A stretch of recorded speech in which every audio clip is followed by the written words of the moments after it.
সুন্দরী বউ কি করবে?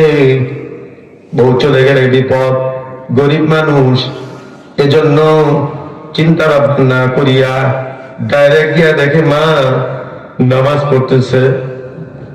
মা নামাজের মধ্যে সাজদার মধ্যে পড়ে আছে, কোনো কথাবার্তা বলা ছাড়াই গিয়া মায়ের গায়ে লাথি দিয়া মারে সাজদা থেকে ফড়ায়া দিছে।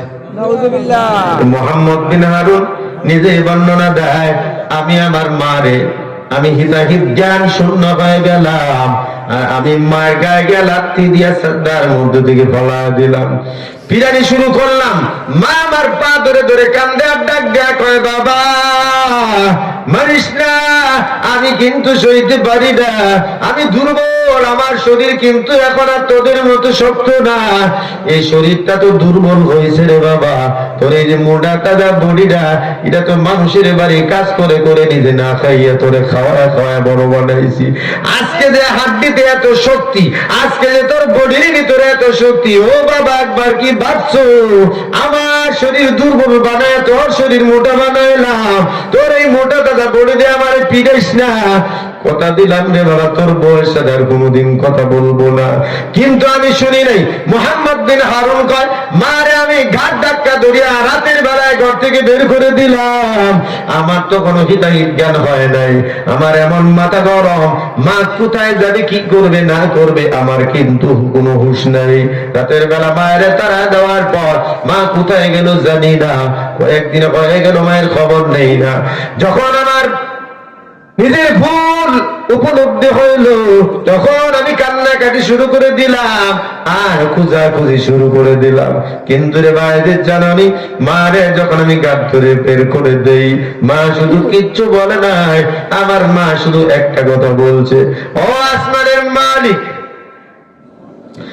10 মাস যে ছেলেটারে গর্ভে রাখলাম, বিয়ে করলাম না, যার জন্য জীবন যৌবন কুরবানি দিয়ে দিলাম, মানুষের বাড়ি কাজ করে করে যারে বড় করলাম, সেই সন্তান আজকে আমারে ঘাট ধরে রাতের বেলায় বের করে দেয়।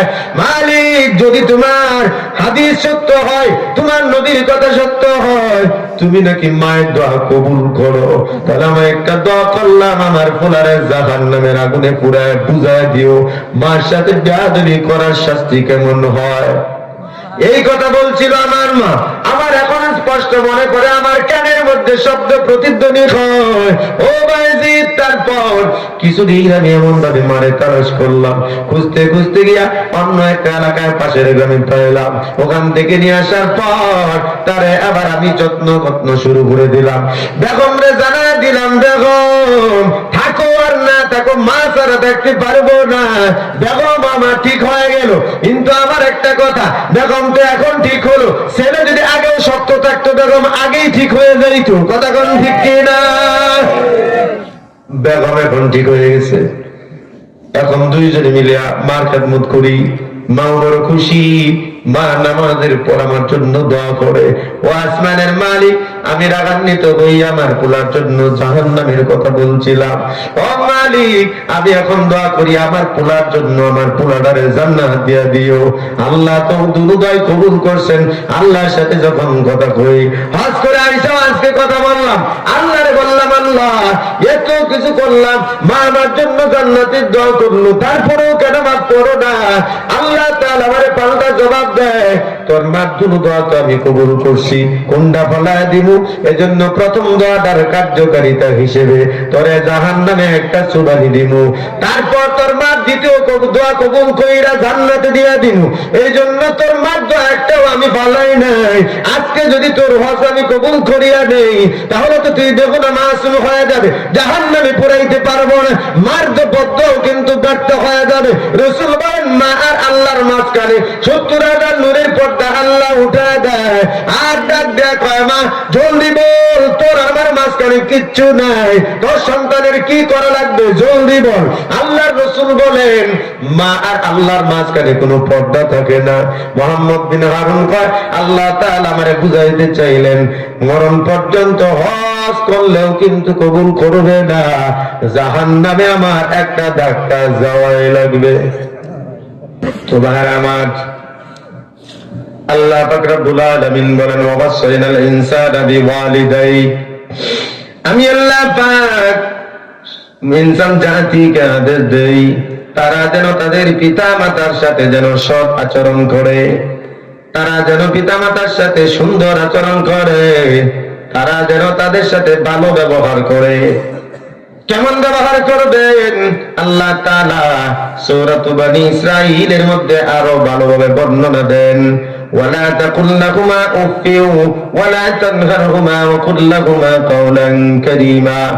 আল্লাহ বলেন মা বাবার সামনে তারা উফ শব্দ পর্যন্ত বলবা না। তুমি যদি তোমার মা বাবার উপর অসন্তুষ্ট হওয়ার পর যদি একবার উফ বলে দাও, তাহলে তোমার মা বাবা মনে করবে উফ বলছো তার মানে তোমার মা বাবার আচরণে তুমি কষ্ট পাইছো, তোমার মা বাবার প্রতি তুমি বিরক্ত, তোমার মা বাবাকে তোমার সহ্য হয় না।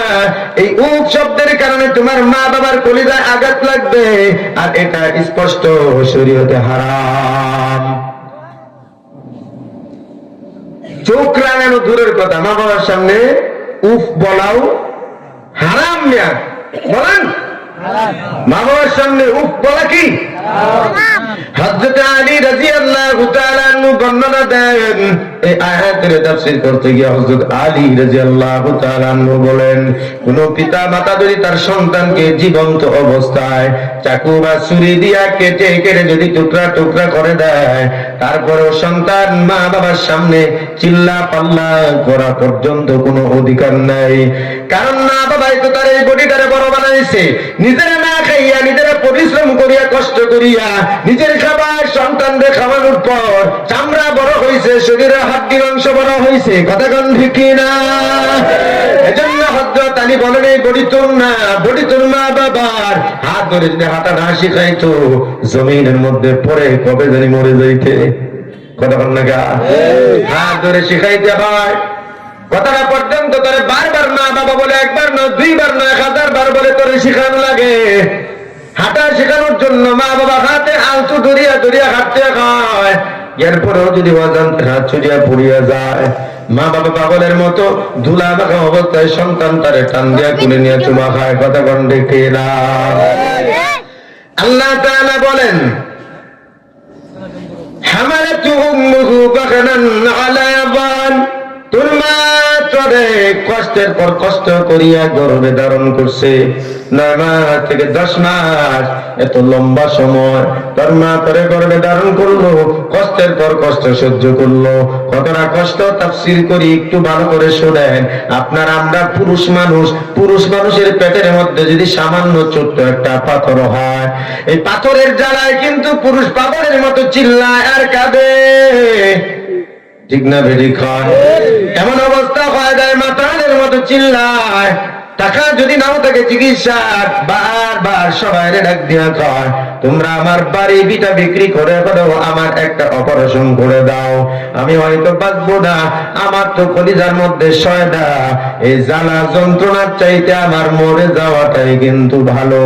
অথচ পেটের মধ্যে ছোট্ট একটা পাথর, পাথর কিন্তু বড় না, যখন অপারেশন করে বের করা হয় তখন দেখা যায় ছোট ছোট পাথর। কথা বল না কা? কিন্তু একবার কি খেয়াল করলেন, আপনার মা, আপনি যখন মায়ের গর্ভে আসলেন, গর্ভে আসার পর সাথে সাথেই তো মার খাবার দাবার বন্ধ হয়ে গেল।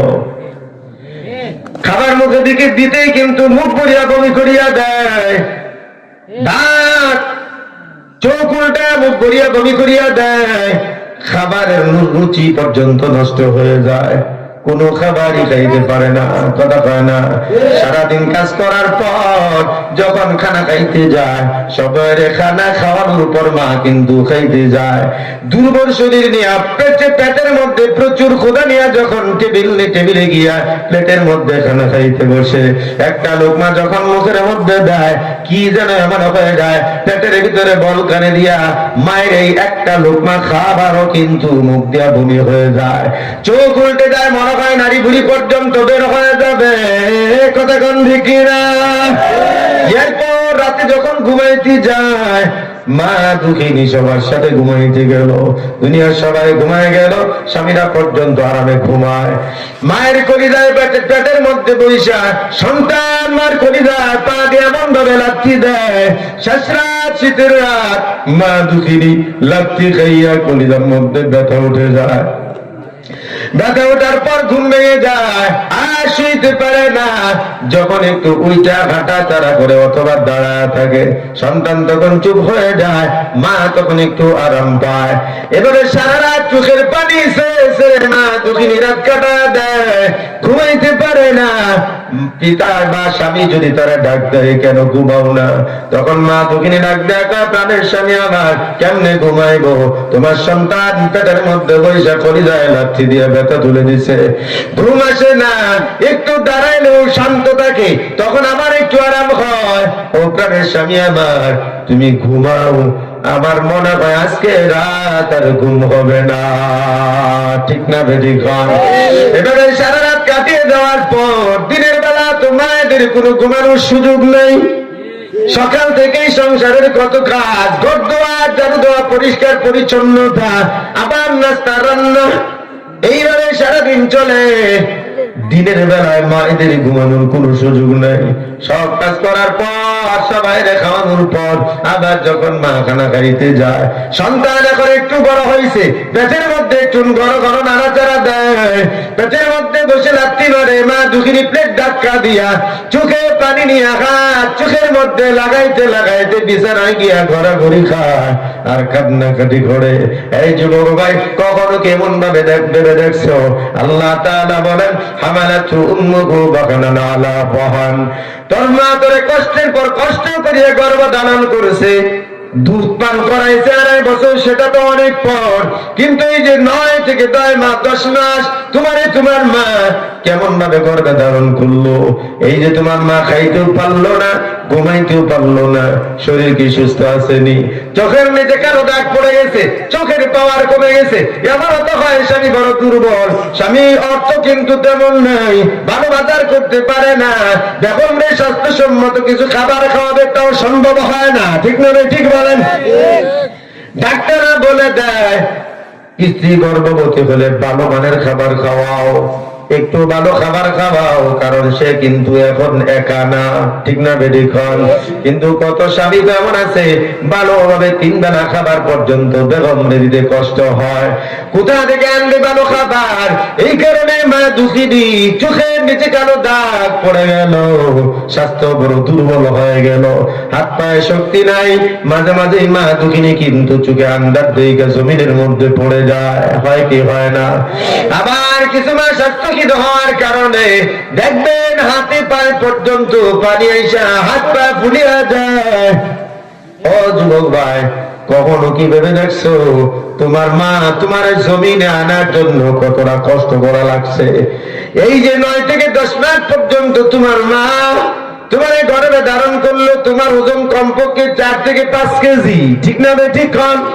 4 থেকে 5 কেজি একটা জিন্দা মানুষ বারবার লাথি দেয়, হাতে নাড়া দেয়, কলিজা খাপা দেয়। আর পুরুষ মানুষ এত শক্তিশালী হওয়ার পর 20 থেকে 30 কেজি বস্তা পর্যন্ত কাঁধে নিয়ে লায়। ঠিক না বেঠিক? কিন্তু এত শক্তিশালী পুরুষটাও কিন্তু দেখবেন ছোট্ট একটা পাথর পেটের মধ্যে সহ্য করতে পারে না। আর মা দুঃখিনী 9 মাস 10 মাস পর্যন্ত তোমারে বুকে রাখলো, তোমারে গর্ভে ধারণ করলো, কখনো কোনোদিন তো বিরক্ত হইয়া বললো না আমি আর পারি না, আমার পেট বের করে দাও, কেটে বের করে দাও, সন্তান আমি রাখতে পারবো না। জীবনে কখনো কোনোদিন এমন তো কোনো মা করে নাই। কথা গান ঠিক না? মায়ের অবদান ভুলবি না, যদি ভুলে যাও তাহলে জান্নাত তোমার জন্য হারাম। আল্লাহ রাসূল বলেন, ওয়া জান্নাতুকা ওয়া নারুকা, মা বাবাই তোর জান্নাত, মা বাবাই তোর জাহান্নাম। আল্লাহ রাসূল বলেন, আল জান্নাতু তাহতা আকদামিল উম্মাহাত, দুনিয়ার মানুষের আরে তোদের সকলের জান্নাত হলো তোদের মায়েদের পায়ের নিচে। একবার চিন্তা করে দেখেন, লক্ষাধিক নবী রাসূল আল্লাহ পাক জমিনের মধ্যে পাঠাইলেন, যাদের এত দাম আল্লাহর প্যারা বান্দা, কিন্তু কোন নবীর পায়ে তো আল্লাহ তাআলা জান্নাত ঘোষণা দেয় নাই। কথা কয় না? এত নবী বাদ দিলাম, ইমামুল আম্বিয়া হাবিবে কিবরিয়া মুহাম্মদুর রাসূলুল্লাহ সাল্লাল্লাহু আলাইহি ওয়াসাল্লাম, যিনাকে আল্লাহ পাক নিজের বন্ধু বানাইলেন, উনার মতো নবী উনিও তো বলে নাই যে আমার পায়ের তলায় জান্নাত আছে। কথা কয় না? কোন আল্লাহর ওলির পায়ের তলায় জান্নাত এমন কোনো কথা নাই। কাবার ইমামের পায়ের নিচে জান্নাত এমন কোনো কথা নাই। শাহজালাল শাহপরান আমানত শাহ, খাজা খানজা খান আলী, খাজা ওসমান হারুনি, খাজা মাইনুদ্দিন চিশতি, রাবিয়া বসরি, হাসান বসরি সহ পৃথিবীতে যত বড় বড় আউলিয়া, আব্দুল কাদের জিলানী সহ কোন আউলিয়ার পায়ের তলায় তো আল্লাহ জান্নাত রাখলো না। তোর মা দুর্বল, তোর মা মূর্খ, তোর মা কিন্তু ভাষা ভালো করে বলতেও পারে না, কাপড়টা পর্যন্ত গুছা পড়তে পারে না, তোর মা পরিবেশ বুঝে না, হাত পা পর্যন্ত ফাটা, নিজের শরীরের কাপড়টা পর্যন্ত গুছা রাখতে পারে না। কিন্তু যুবক, তুই কি একবারও ভাবো আল্লাহ পাক তোর এই মায়ের ফাটা পায়ের তলায় তার দামি জান্নাত রাখা দিয়েছে? সুবহানাল্লাহ। মা যেমনই হোক, আল্লাহর জান্নাতের চাইতেও দামি তোর মা। কথা পায় না? তোর মা যেমনই হোক, কালো হোক, দলা হোক, ছোট হোক, বড় হোক, পরিবেশ বুঝুক আর না বুঝুক, শিক্ষিত হোক অশিক্ষিত হোক, তোর মায়ের পায়ের তলাটার দাম কিন্তু আল্লাহর জান্নাতের চাইতেও বেশি। চিল্লায় কোন সুবহানাল্লাহ। এজন্য ভাই, আমল যতই করো না কেন, যত নফল রোজা, নফল নামাজ যত পড়ো না কেন, তোমার সব নামাজ আমল কিন্তু ব্যর্থ হয়ে যাবে যদি আল্লাহ তাআলা তোমার উপর নারাজ হয়ে যায়। আর আল্লাহ নারাজ হয়ে যায় মা বাবা সন্তানের উপর নারাজ হয়ে গেলে। কথা কয় না? যত বড় আলেম, মুফতি, মুহাদ্দিস হন, যত বড় অফিসার হন, যত বড় ইমাম আর আল্লামা হন, আপনার মা বাবার সাথে সম্পর্ক যদি খারাপ হয়, তাহলে দেখবেন আপনার জন্য আল্লাহ পাক জান্নাত কিন্তু হারাম করে দিবে। কারণ জান্নাতের সম্পর্ক মা বাবার সাথে। কথা কন ঠিক না? রাসূল বলেন, রিদা রাব্বি ফি রিদাল ওয়ালিদাইন ওয়া সাখতু রাব্বি ফি সাখতিল ওয়ালিদাইন। আল্লাহর রাসূল বলেন, উম্মতের দল, তোমাদের রবের সন্তুষ্টি হলো তোমাদের মা বাবার সন্তুষ্টির উপর। তোমার মা বাবা তোমার উপর রাজি, আল্লাহ তোমার উপর রাজি। তোমার মা বাবা তোমার উপর নারাজ, আল্লাহ তাআলাও তোমার উপর নারাজ। কি হবে তোমার নামাজ দিয়া, কি হবে তোমার হজ দিয়া, কি হবে তোমার দান সদকা দিয়া, কি হবে তোমার আওয়াবিন ইশরাক চাষের নামাজ দিয়া? কথা কয় না? তো ভাইরা আমার, একটু বুঝেন ও যুবক ভাইরা, তুমি ঢাকা শহরে চাকরি করো, তোমার বেগম নিয়ে তুমি ঢাকায় থাকো, তুমি মাঝে মাঝে অল্প কিছু টাকা পাঠায় দাও, ঠিক মতো মা বাবার সাথে ফোনে পর্যন্ত 5 মিনিট কথা কও না। কথা পায় না? মা বাবার গ্রামের বাড়ি রেখে দিছো, ছোট্ট একটা ঘর, ঘরের মধ্যে বালু লেপ নাই, বিছানা নাই, কম্বল নাই। গ্রামের বাড়িতে এমনি ঠান্ডা বেশি, মা বাবা এখন দুর্বল, কারণ বয়স হলে রক্তের গরম তো কমে যায়, এজন্য ঠান্ডা বেশি লাগে, তাদের কাশি বেশি হয়। ঠিক কিনা কন? যুবক মানুষদের শরীরের রক্ত কিন্তু স্পিডে চলে, গরম হয়, তাদের কিন্তু ঠান্ডা এতটা লাগে না। তারপরেও তুমি ঢাকায় যদি তোমার রুমের ভিতরে রুম হিটার লাগাও, যদি তোমার কম্বলের প্রয়োজন হয়, যদি তোমার ফোনের প্রয়োজন হয়, যদি তোমার জাজিনের প্রয়োজন হয়, যদি তোমার বিদেশি কম্বলের প্রয়োজন হয়, তাহলে তোমার বৃদ্ধ মা বাবার জন্য কি কম্বল দরকার নাই? কথা কয় না? দরকার নাই শুধু, বরং দেওয়াটা ওয়াজিব। কথা কয় না? তোর ঘরে যদি কম্বল থাকে, তোর মা বাবারেও কম্বল দেওয়া ওয়াজিব। তোর ঘরে যদি রুম হিটার থাকে, তাহলে তোর মা বাবার জন্য রুম হিটার দেওয়া ওয়াজিব। সামর্থ্য যেটুকু আছে সেটুকুই দেওয়া তোর জন্য ওয়াজিব। মুফতি সাহেবদের কাছে যান, গিয়া বলেন আমি হিসাব বলে গেছে, যদি ভুল বলে আমি আবার মাপ চেয়ে নিব, কিন্তু এটুকুই মাসালা। মা সন্তানের যদি সামর্থ্য হয়, সন্তান যতটা না নিজের সুখ বুক করবে, ঠিক ততটাই তার মা বাবার অধিকার আছে। 500-1000 টাকা ভাড়া দিয়া করে দিতেছি না? কথা কন না কেন? এই 5,000 দাও, বন্ধু বান্ধব নিয়ে ট্যুরে সফরে যাও, 3,000, 5,000, 10,000 টাকা পর্যন্ত খরচ করে আসো, বেগম নিয়ে 5 স্টার হোটেলে খাও। কথা কন ঠিক না? ঠিক। আর তোর মা বাবার যে পকেট খরচ লাগে, এটা কে দিবে? আল্লাহ দিব। তোর যেমন বন্ধু বান্ধব আছে, তোর বাবার অত কিছু, তার সহপাঠী বন্ধু বান্ধব আছে, সমবয়সী, কথা কোন ঠিক না ঠিক আছে না নাই? বাজারে যায় সবাই দেখে চা পান খায়, আড্ডা দেয়, তোর বাবার পকেটে 2 টাকা নাই রে। ও বাবা যুবক, তোর তো উচিত প্রতি মাসে তার পকেটে চা পানের জন্য 1000 টাকা দিয়ে দেওয়া দরকার। আর বলে দিবি বাবা বাজারে যাইবে, আপনার সমবয়সী বন্ধু বান্ধব নিয়ে চা খাইবেন, আড্ডা দিবেন, দেখবি 1000 টাকা লাগে না, তোর বাবা চা পান খাবে আর বন্ধু বান্ধবের সাথে গল্প করবে। দেখছো আমার মা, আমার ছেলেটা কত খোঁজ নেয় আমার। এই যে সব কিছু দেওয়ার পর চা পানের টাকাটা পর্যন্ত আলাদা করিয়া দেওয়া যায়, তোর বাবার মুখে যে হাসি ফুটবে, আল্লাহর জান্নাত খুশি হয়ে যাবে। সুবহানাল্লাহ, সুবহানাল্লাহ। তোর মা পান খায়, তুই যেমন সিগারেট খাস দৈনিক লাগে 100 টাকা, তোর মা পান খায়, মার পানের টাকা দেস না কেন? মাঝে মাঝে একটু নাস্তার জন্য কিছু টিফিনের প্রয়োজন, কিছু বিস্কুট কিনে দিবি, তার জন্য কিছু টাকা দিবি, পান খরচের টাকা দিয়ে দিবি। এত বেশি টাকা লাগে না, 500 টাকা যদি দিয়ে দাও, 500 টাকা দেওয়া বিস্কুট কিনবে, পান কিনবে। সমবয়সী মহিলারা যখন আসবে, গল্প করবে, মজা কইরা পান খাওয়াবে, আর হাসি মুখে বলবে আমার বাবার জন্য দোয়া কইরো। আমার বাবা দেখো সবকিছু দেওয়ার পরেও তোমাদেরকে খাওয়ানোর জন্য আমার কাছে পানের আলাদা টাকা খরচ দেওয়া গেছে। টাকা কিন্তু বেশি লাগে না, কথা কয় না? একটু মেটা খাটাও, বেশি টাকার প্রয়োজন হয় না। মা বাবারে খুশি করার জন্য, বেগমরে খুশি করার জন্য দুনিয়া লুটাই দিবি তোর বেগমের পায়ের তলায়, তারপরে ওদের দিয়ে একটা না একটা ঘুষ বের করবেই করবে, কথা কন ঠিক না? 10,000 টাকা দেয় শাড়ি কিনবি, তারপরেও বলবে পাশের রুমের বাবির শাড়িটা বেশি সুন্দর, কথা কয় না? তোর মায়ের একটা 1000 টাকা দিয়ে শাড়ি কিনে দিবি, মা বলবে বাবার এত দামি টাকা শাড়ি কেন আনছো? এত টাকার শাড়ি তো আমার দরকার নেই, আমার তো চলছেই, আমি আর বাঁচবো কয়দিন, আমার জন্য এত টাকা খরচ করে শাড়ি আনার প্রয়োজন নাই। মা এই যে একটা অবদান, কেমনে ভুলবি রে যুবক? ছোট্ট কাল থেকে গর্ভ থেকে নিয়ে সার দিতে দিতে এ পর্যন্ত আসছে, এখনো পর্যন্ত তোর বেগমে কষ্ট দেয়, তারপরেও তোর কাছে বিচার দেয় না। রাতে বালিশের মধ্যে মাথা দিয়ে কান্দে আর চোখের পানি ঝরায়, আল্লাহর সাথে কথা কয়, এজন্য মুখ খুলে না, কারণ তোর সুখের সংসারে আগুন লাগবে, কথা কন ঠিক না? মা চায় না কোনদিন তার সন্তান অশান্তিকে থাকুক, কথা কন ঠিক না? কত মা চোখের পানি জড়ায় বালিশে, বলে না, কারণ সন্তানের স্ত্রীর সাথে ঝগড়া হলে অশান্তি বাড়বে। বাবাও সহ্য করে নেয়, মাও সহ্য করে নেয়। রে যুবক, দুনিয়ার সব বুঝলি, মা বাবার কষ্টটা রে বুঝলি না, কথা পায় না। এত ফোনে ব্যস্ত থেকে ঘন্টাকে ঘন্টা কথা বলো, মা বাবার জন্য 5টা মিনিট সময় দাও না কেন? তোর মা বাবার কি মন চায় না আমার খুব কেমন আছে একটু জানি, কথা কয় না? যে সন্তান তারে 5 মিনিটের চোখের আড়াল হলে। তো ভাইরা আমার,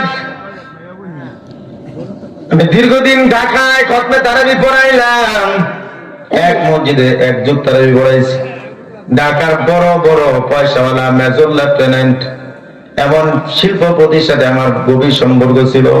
ওরা আমার মুসল্লি, টাকা পয়সার অভাব নাই, এমন টাকাওয়ালা। আমি মাঝে মাঝে ভাবতাম, তখন লেখাপড়া কেবলমাত্র শেষ করছি, ভাবতাম বুঝি দুনিয়ার স্বর্গ বুঝিয়াদের কাছে।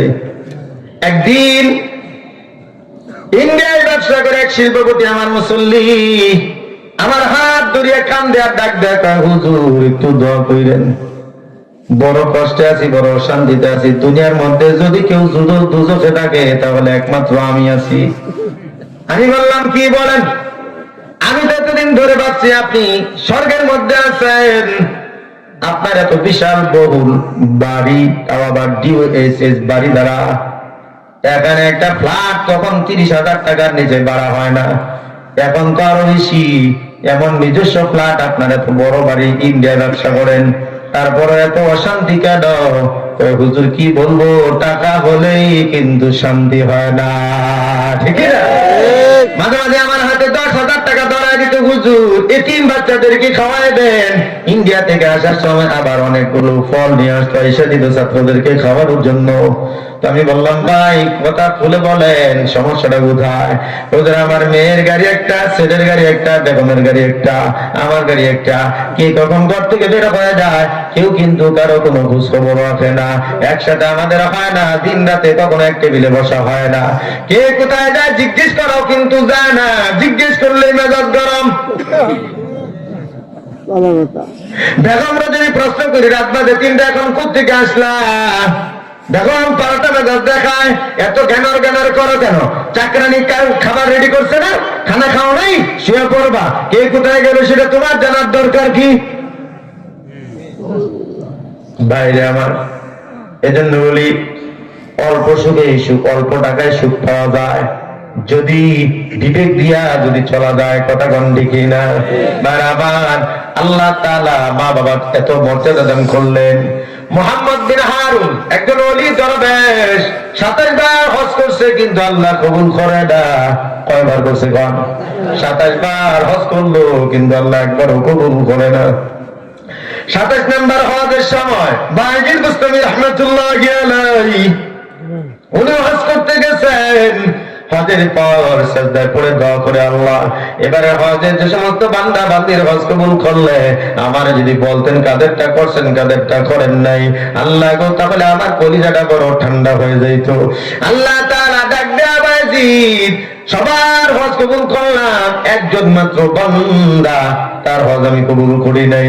তার নাম কি? আল্লাহ তাআলা বলেন তার নাম হলো মুহাম্মদ বিন হারুন।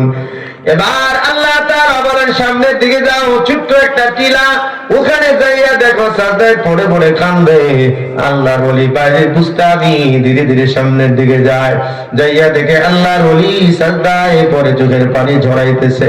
এবার আল্লাহর ওলি নামাজ শেষ করিয়া বাইজি বুস্তানির দিকে তাকায় ডাক দিয়া কয়, বায়জিদ আমার হজ কবুল হয় না, এজন্য বুঝি তুমি আমাকে সমবেদনা জানাতে আসছো? সুবহানাল্লাহ বলেন না? দেখা নাই বার্তা নাই, নাম ধরে কারণ সব বলে দেয়। ভাই বুস্তামি আজীবন আশ্চর্য হয়ে গেল, ডাক দেয়া বলে, ভাই আপনার নাম কি? মুহাম্মদ বিন হারুন। কয়া, তো আপনি আমার নাম জানেন কেমনে? জীবনেও তো দেখা হইল না। নাম জানি না, তোমার নাম জানে না আবার কে? তুমি বায়জিদ বুস্তামি বিশ্ববিখ্যাত বলি।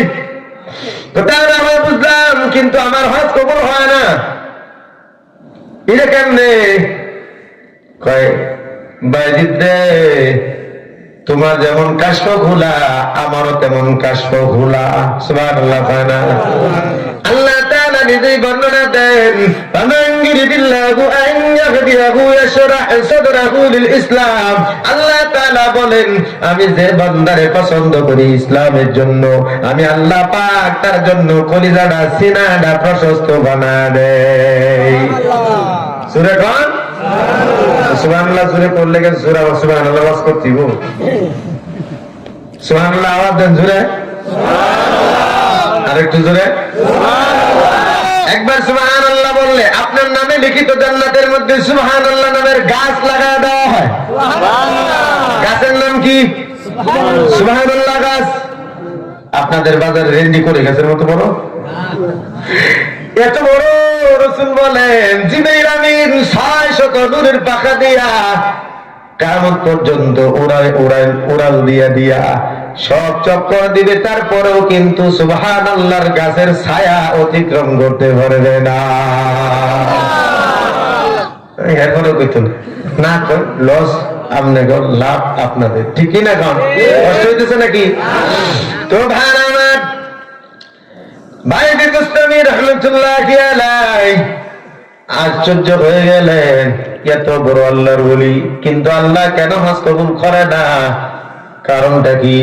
এবার ডাক দেয়া কয়, ও মুহাম্মদ বিন হারুন তুমি কাশ্মীর আল্লাহর ওলি, আমি কেন আল্লাহর নাম কি আমার সব কিছু জানো, তো এবার বলো আল্লাহ তাআলার সাথে তোমার এত সম্পর্ক, কিন্তু হজটা আল্লাহ কবুল করো না কেন?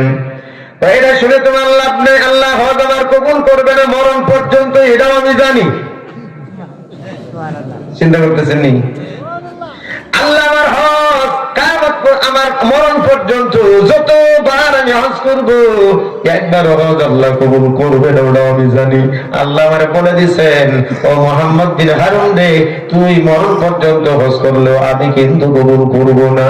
আমি আল্লাহরে বলে দিছি, তুমি কবুল করো আর না করো, আমি কিন্তু হজ করা বন্ধ করব না। জোরে কান সুবহানাল্লাহ, আরেকটু জোরে কান সুবহানাল্লাহ। আর আমগো মুসল্লি 7 দিন নামাজ পড়া টুপি বললা কইতেছে, এটা বাড়ি চালনা দিয়ে পাওয়া যায় না, ঠিক না? চিল্লা দি চিল্লা চাপ দিচ্ছেন, আজকে 7 দিন খুব বড় মুসল্লি, আজানের লগল হয়ে মসজিদ, ঠিক না? 7 দিন পরে টুপিও নাই, মসজিদে হেরেও নাই, দেখাও যায় না তাকে। আবার কিছু পান্ডা মুসল্লি আছে, কেউ নতুন নামাজ কেউ মক্কার খুঁজুর হিসেবে, এটা সিটার শয়তান। কথা বলেন না কেন? এটা মানুষ নামাজ হইতেছে, তুমি তাকে আর উৎসাহ দিবা, তুমি ক্রিটিসাইজ করে ওরা আরো ধর্ম থেকে আলাদা করতেছে, আমল থেকে দূরে সরাই দিতে, এটা শয়তানের কাজ। কথা বলেন না?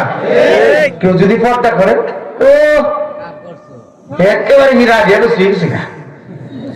এই শয়তানের কাজগুলো বন্ধ করে দেন। মানুষ কেউ ভালো হতে চাইলে তাকে সাধুবাদ জানান, তাকে উৎসাহ দেন, সে যেন এটার মধ্যে স্থির থাকে, তাকে দেখে যেন আরো আরো ভালো হয়, ঠিক না? ঠিক বলেন?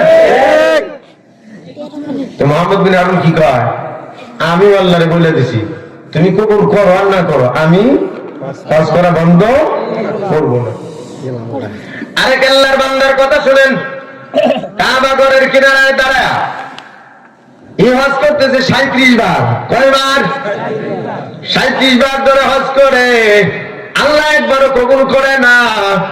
এবার বুড়া হয়ে গেছে, হাতের মধ্যে লাঠি, চলতে পারে না, একেবারে দুর্বল, কোমর মাথা হয়ে গেছে। শেষ মুহূর্তে হজ করতে আসে, জীবনের শেষ হজ। এরপর সাথে তার নাতিদারে নিয়ে আসছে, আয়েশা কাবা ঘরের কিনারায় দাঁড়ায় যখন ডাক দেয় লাব্বাইক আল্লাহুম্মা লাব্বাইক, সাথে সাথেই কাবার উপর থেকে আসমানের দিকে কালো একটা মেঘখণ্ড, মেঘের একটা কালো টুকরা, ওখান থেকে আওয়াজ আসে, লা লাব্বাইক আল্লাহ, তো লাব্বাইক আমার দরকার নাই। বান্দা কিচ্ছু কয় না, কিন্তু নাতি যে সাথে ছিল 8-10 বছরের নাতি ডাক দেয়া কয়, ও দাদা কিছু কি শুনছো? আমি তো শুনছি, তুই শুনে রেছস? হ্যাঁ আমিও তো শুনলাম। চলো জায়গা। কেন রে? তুমি কি বেহায়া নাকি? শুনছো না? কইছে তোমার লাভদায়ক নিত না, এই জন্য যাইছে বুড়া মা। যাবে না কেন? তোমার লাভদায়ক যে নিত না, তার জুড়ে দেওয়ার দরকারটা কি? বাচ্চা মানুষ যেমন বুঝে।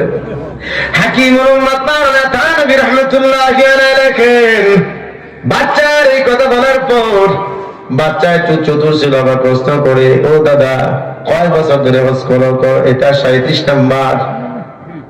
নাতি বলে, দাদা যতবার আসছো ততবারই কি এমন আওয়াজ আসছে? কয় হা। জীবনে কত মানুষ দেখলাম, তোমার মতো বেহায়া কোনো মানুষ দেখি নাই।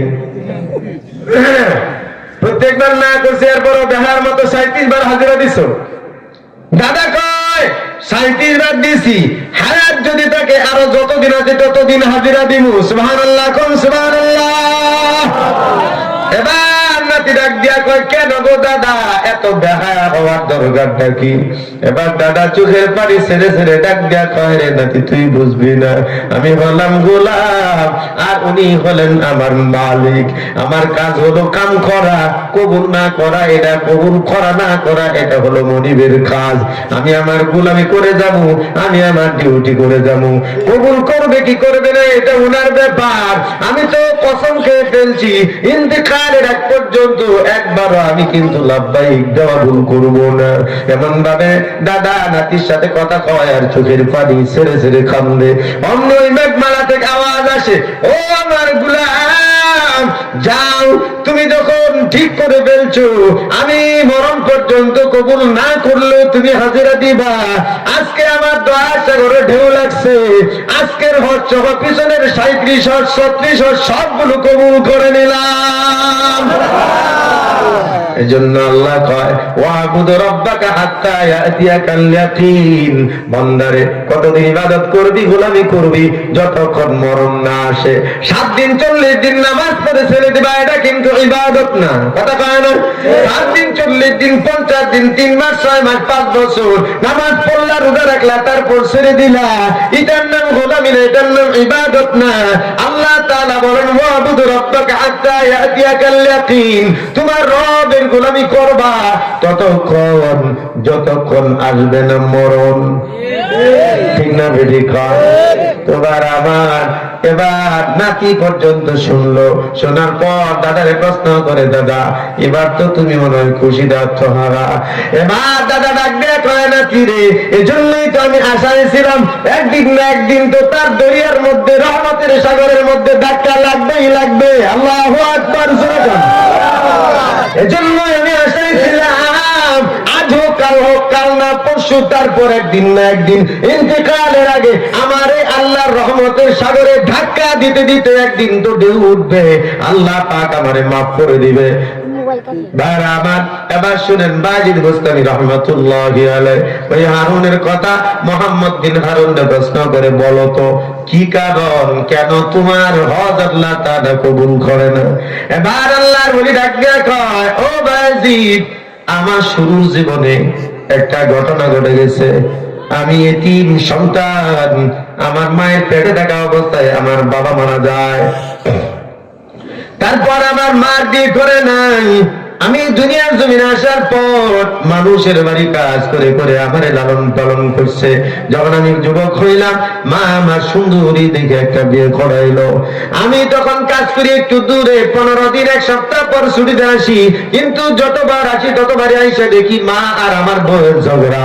প্রথম প্রথম মায়ের সাথেই ছিলাম, কিন্তু বউ আমার এমন ভাবে কান পড়া দেয়, ধীরে ধীরে মায়ের প্রতি আমার কেমন যেন একটা অনাস্থা চলে আসছে। একটা মানুষকে যদি আপনি সব সময় উল্টা বুঝান, তাহলে ভালো মানুষটাকেও আপনার সন্দেহ হবে। কথা পায় না? এই পর্দার আড়ালে মা বোনেরা যারা আছেন, ও যুবতী বোনেরা, সবাই একটু শুনো। চামড়ার সাথে বলে কিন্তু তুমি মানুষ ভালো না। তোমার আচরণ যদি তোমার শ্বশুর শাশুড়ি, তোমার স্বামী সবাই খুশি হয়, তাহলে বুঝবা তুমি মানুষ বালা। তোমার শুধু জামাই যদি তোমার বালা হয়, তোমার শ্বশুর শাশুড়ি তোমার যদি ভালো না পায়, তাহলে বুঝবা তোমার চরিত্র আচরণ এখনো ভালো হয় না। ঠিক না? তো ভাই আমার, এবার মুহাম্মদ বিন হারুন ডাক দিয়া কয়, ও বায়াজিদ, এরপর একদিন আসলাম রাতের বেলায়, আয়েশা দেখি বেগম দরজার কিনারায় দাঁড়ানো। আসা মাত্রই হাতের মধ্যে ব্যাগ, বলতেছে, ও স্বামী আমার, আজকে ফয়সালা একটা হয়ে যাবে, হয়তো আমি থাকবো, নয়তো তোমার বুড়ি মাই থাকবে, এই যে কাপড় নিয়ে চললাম। মহিলাদের তো এটা কমন বিষয়, কিছু হইলে কাপড় গুছায় লায়, কথা কয় না?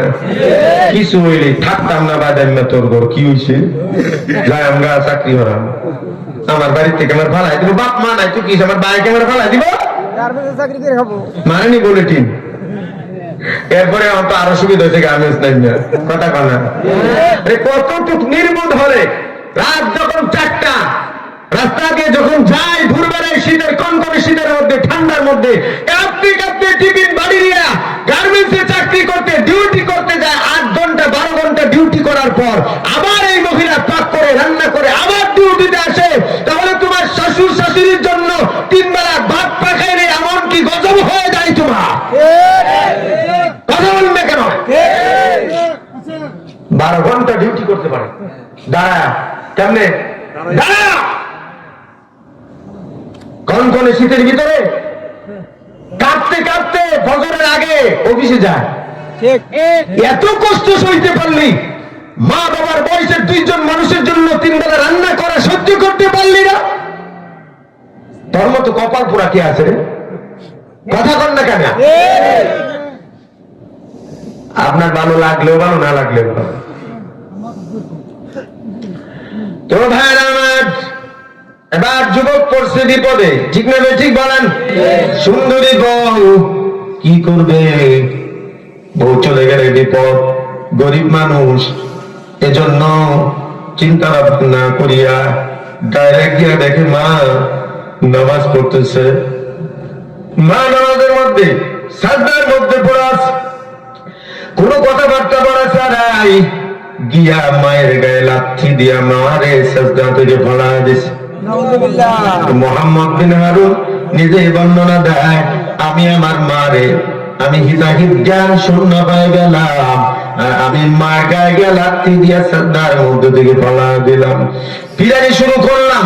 মা আমার পা ধরে ধরে কান্দে আর ডাক দেয়া কয়, বাবা মারিস না, আমি কিন্তু সইতে পারি না, আমি দুর্বল, আমার শরীর কিন্তু এখন আর তোদের মতো শক্ত না, এই শরীরটা তো দুর্বল হয়েছে রে বাবা, তোর এই যে মোটা টাকা বডিটা, এটা তো মানুষের বাড়ি কাজ করে করে নিজে না খাইয়া তোরে খাওয়া খাওয়া বড় বানাইছি, আজকে যে হাড্ডিতে এত শক্তি, আজকে যে তোর বডির ভিতরে এত শক্তি, ও বাবা একবার কি ভাবছো আমার শরীর দুর্বল বানায় তোর শরীর মোটা বানাইলাম, তোর এই মোটা দাদা বলে দিয়ে আমার পিটাইস না, কথা দিলাম রে বাবা তোর বয়স আর কোনোদিন কথা বলবো না।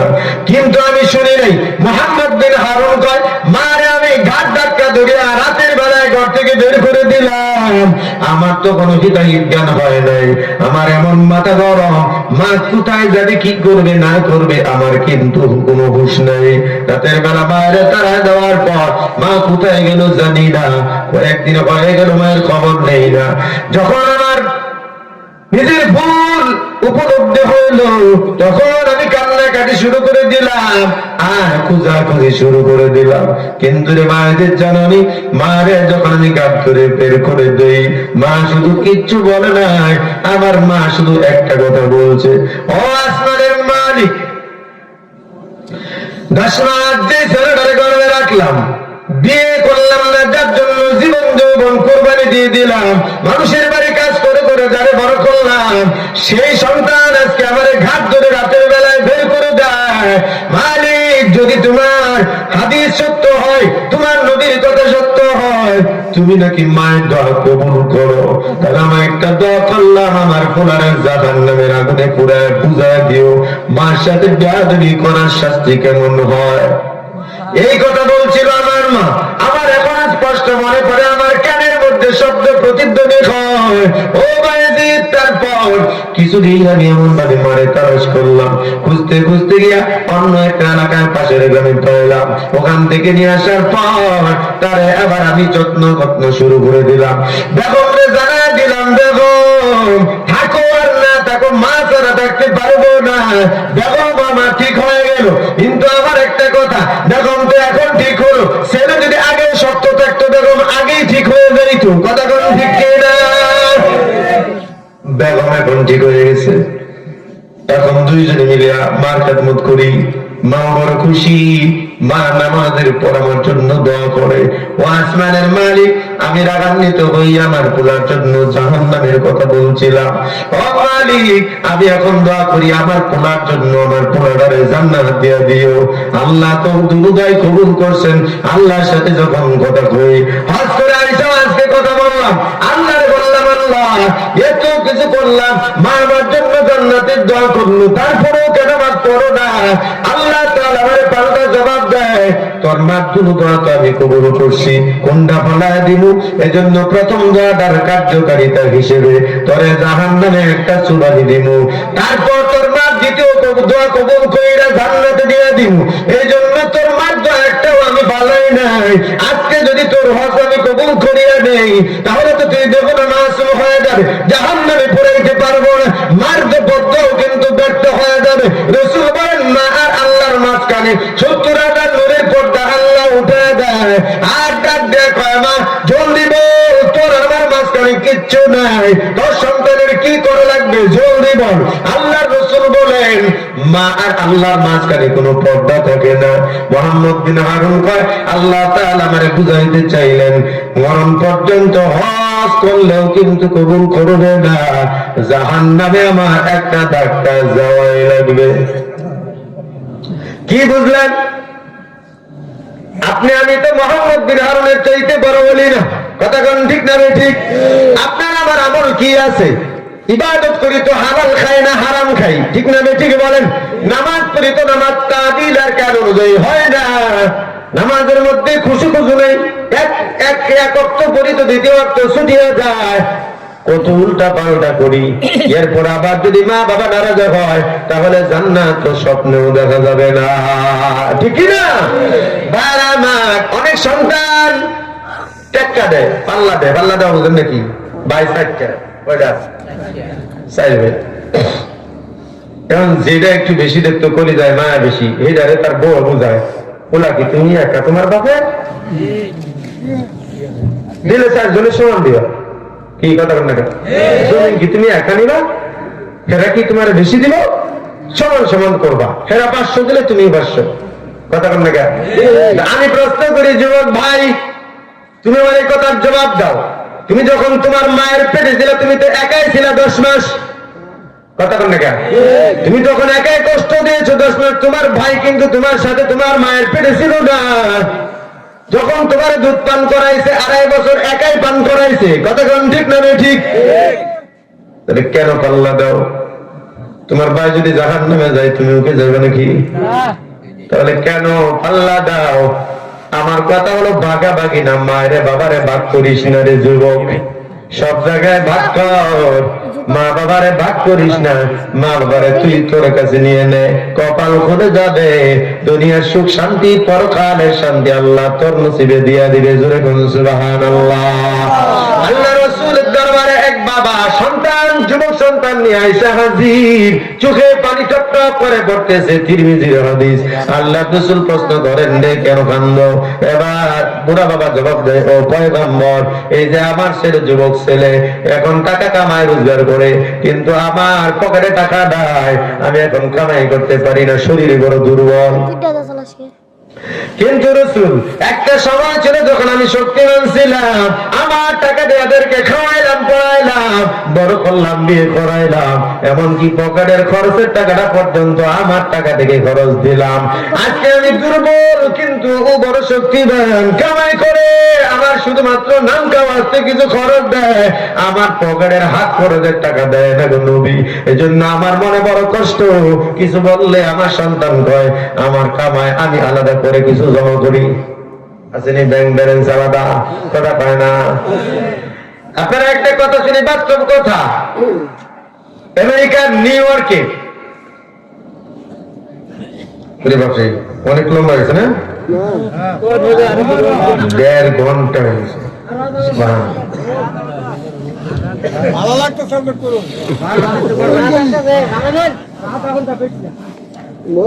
আমেরিকা আমার কিছু ভক্ত আছে, ইউটিউবের বয়ান ছিল, অনেক জায়গায় ভক্ত হয় না,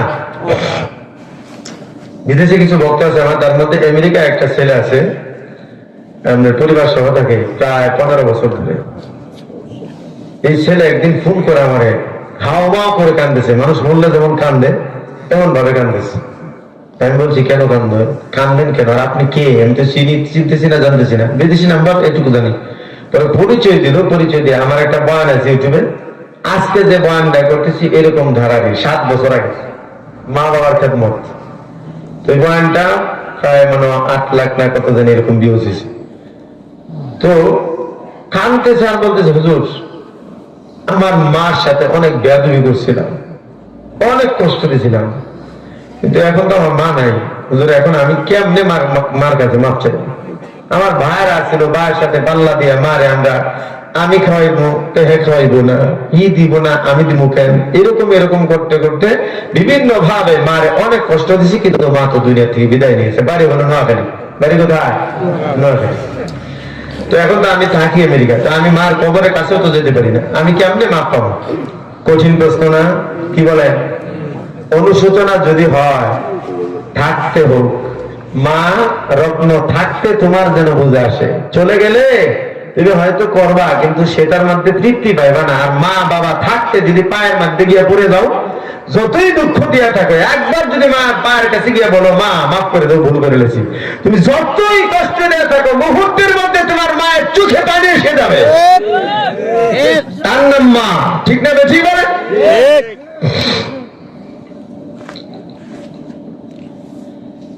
রাসূল বলতেছে, রে যুবক,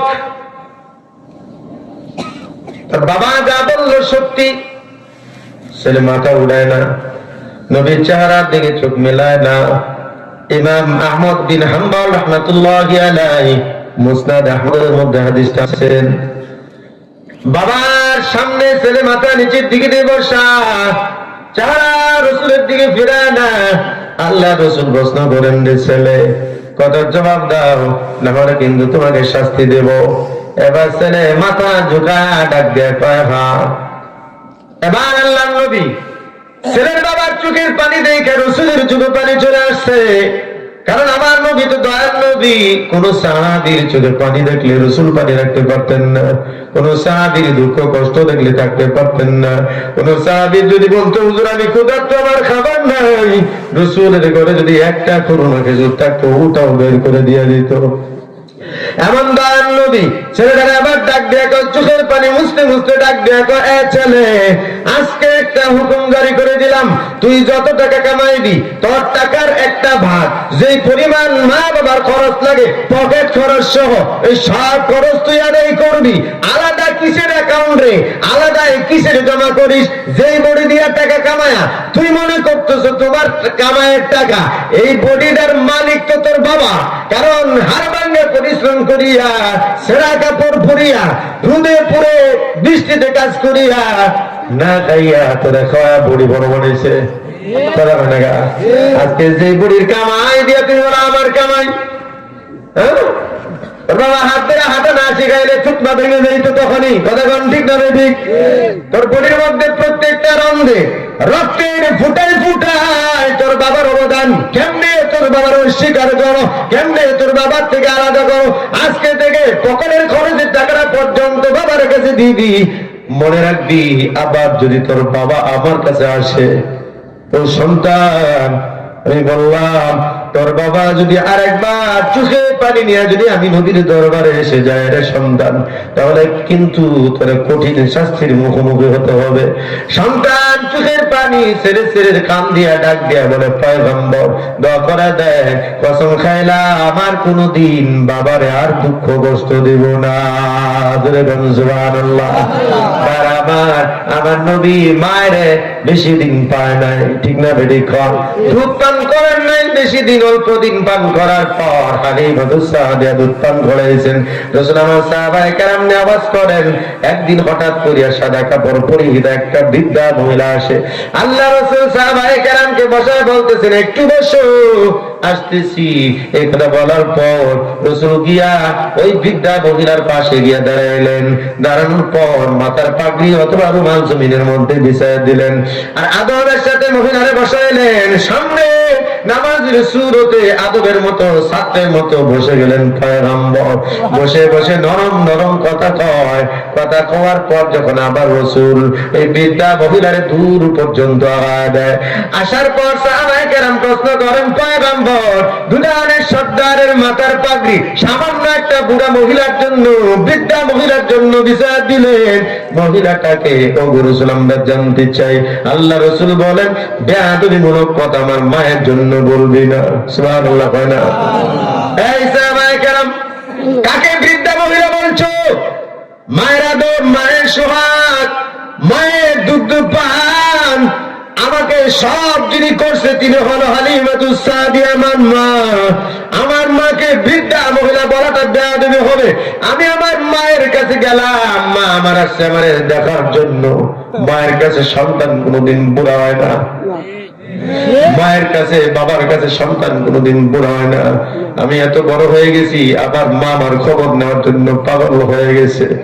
যুবক তুই যতই বড় হও, তোমার মা কিন্তু তোমার খোকার মতোই মনে করে।